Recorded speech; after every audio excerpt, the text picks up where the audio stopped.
রাস্তার ধারে এক মুসলিম অন্য মুসলিমের দিকে হাসি মুখে এগিয়ে যাচ্ছে। এক ব্যক্তি বলল, আসসালামু আলাইকুম ওয়ারাহমাতুল্লাহি ওয়াবারাকাতুহু। অন্য ব্যক্তি থেমে গিয়ে আনন্দের সাথে উত্তর দিচ্ছে, ওয়ালাইকুম আসসালাম ওয়ারাহমাতুল্লাহ। দুজন হাসি মুখে হাত মিলিয়ে কথা বলছে। রাসূলুল্লাহ সাল্লাল্লাহু আলাইহি ওয়াসাল্লাম বলেছেন, তোমরা একে অপরকে সালাম প্রচার করো, এতে পারস্পরিক ভালোবাসা জন্মাবে।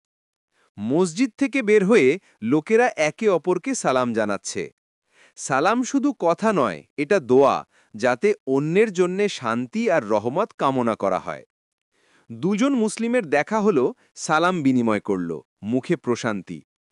সালাম দেওয়া সুন্নত, যা মুসলিমদের মধ্যে ভালোবাসা বাড়ায়। সালামের উত্তর দেওয়া ওয়াজিব, এটা আল্লাহর আদেশ।